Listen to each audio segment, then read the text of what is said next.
15 Things You Should Never Say to a Brit.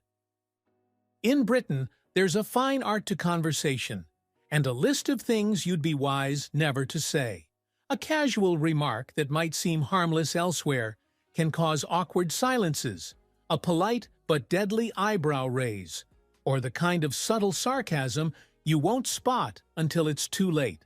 Whether you're visiting the UK for the first time, moving here, or chatting with British friends, avoiding certain phrases can save you from unintentional cultural blunders. So, here are 15 things you should never say to a Brit, and why they're worth steering clear of. 1. Do you actually drink tea all day? Ah, yes, the world's favorite British stereotype. The truth? Tea is undeniably woven into British culture, with around 100 million cups consumed daily, according to the UK Tea Infusions Association. Coffee is also hugely popular, with Brits drinking about 98 million cups daily. Tea in Britain isn't just a beverage, it's an emotional safety net. It's what you offer after bad news, before a difficult conversation, or when meeting someone for the first time. Asking if they drink tea all day reduces that cultural significance to a cliché. If you want to connect, try asking, "How do you take your tea?" You'll probably get an answer more revealing than you expect. 2. Why don't you have an American accent? This question might seem innocent, but it shows a misunderstanding of how language evolves. British accents, whether posh, Cockney, Scouse, Geordie, Welsh, or Glaswegian, are part of the UK's identity. In fact, the so-called American accent developed after British colonists settled in the Americas, with pronunciation shifting over centuries. When you ask this, you're essentially erasing centuries of linguistic history. The British accent is a point of pride, and hearing it compared unfavorably to another can feel dismissive. UK travel tip: if you want to start a conversation about accents, say something like, "I love how varied British accents are. Where's yours from?" That opens the door to a fascinating geography lesson. 3. The weather's not that bad. In Britain, talking about the weather isn't just small talk, it's a reliable social icebreaker, a way to fill silences, and sometimes an unspoken way of saying, "We're in this together." The UK's temperate maritime climate means weather can change in minutes. You can leave home under sunny skies, be drenched at lunchtime, and see a rainbow by tea time. Dismissing this with, "It's not that bad," can feel like you're undermining a shared cultural experience. Agreeing with weather complaints, even exaggerating them, can be surprisingly endearing. Saying, "This drizzle feels endless," might win you more friends than declaring, "I've seen worse." 4. I prefer coffee. There's nothing wrong with preferring coffee, especially in a country where consumption is nearly on par with tea. But in Britain, tea carries centuries of tradition. Afternoon tea, builder's tea, tea and biscuits, they're rituals as much as refreshments. Coffee culture has exploded in recent years: Costa, Cafe Nero, and countless artisan roasters.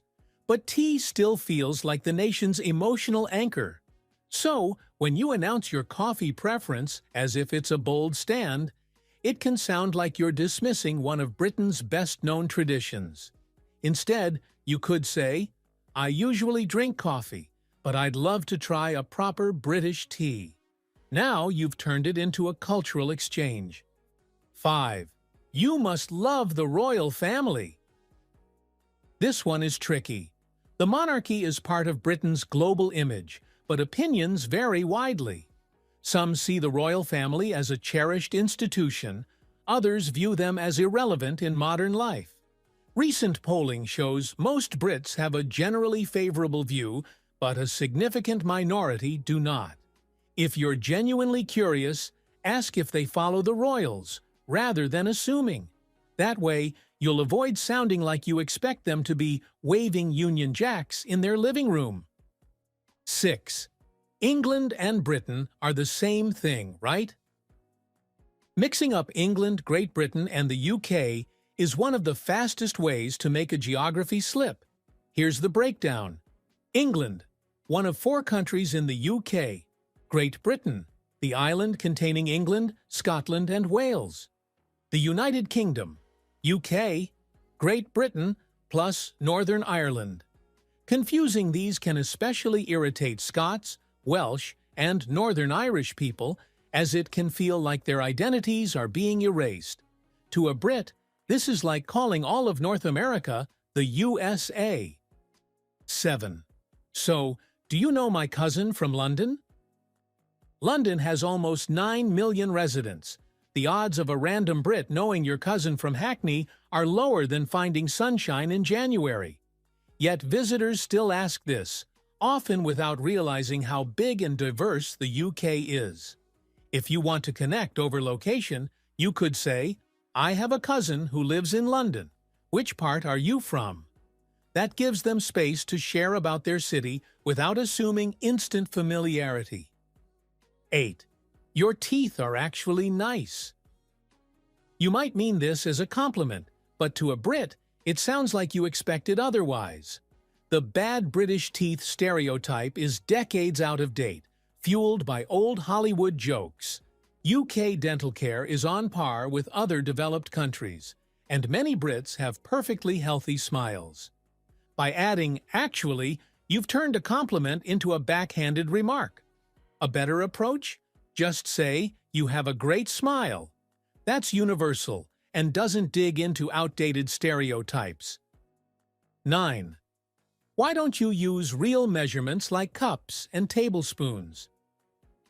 In Britain, cooking measurements are a joyful chaos of metric and imperial. You might see grams in one recipe and ounces in another, sometimes in the same recipe.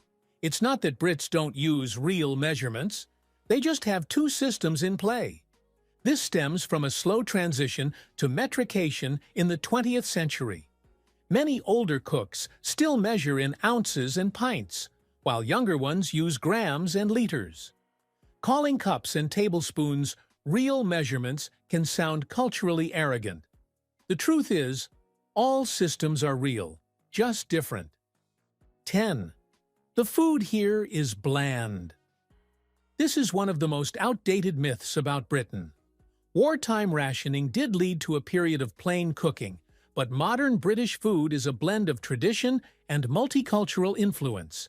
London alone is recognized by the Michelin Guide for its world-class dining, and cities across the UK boast acclaimed restaurants. Traditional dishes like shepherd's pie, Cornish pasties, and Sunday roasts are full of flavor when prepared well. Saying the food is bland dismisses both history and progress. If you want to impress a Brit, rave about a dish you've tried here, especially if it's local to their area. 11. You drive on the wrong side of the road. About a third of the world's population drives on the left, including the UK, Ireland, Australia, Japan, and New Zealand. It's not wrong, it's just different. Brits are used to visitors mentioning it, but the word "wrong" makes it sound like their system is flawed.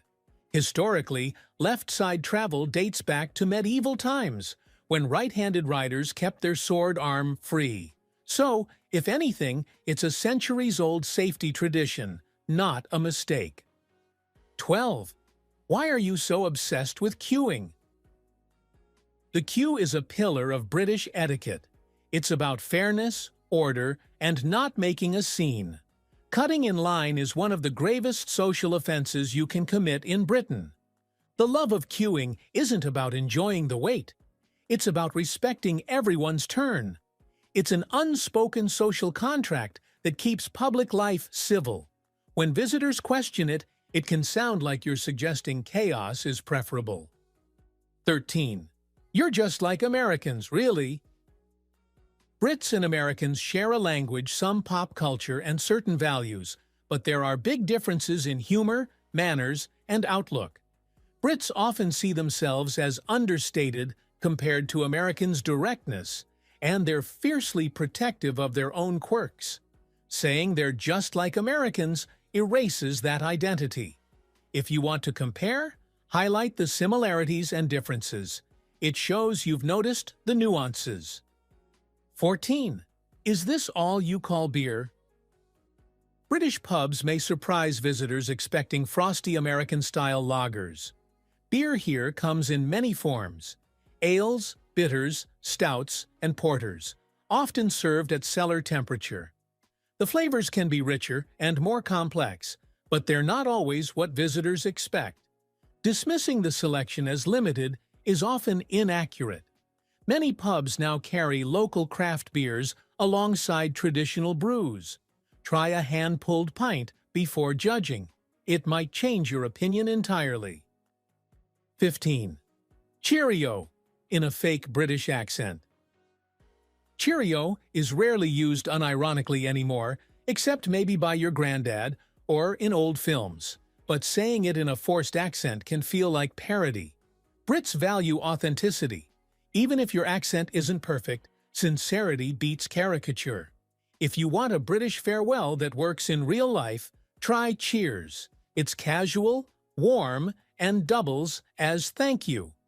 From tea to cues, 15 things you should never say to a Brit are less about avoiding offense and more about showing respect for British culture.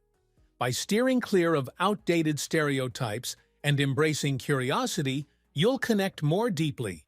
Whether you're visiting Britain, living in the UK, or simply sharing a pint. Thank you for watching this video. Please don't forget to subscribe and turn on the notification bell.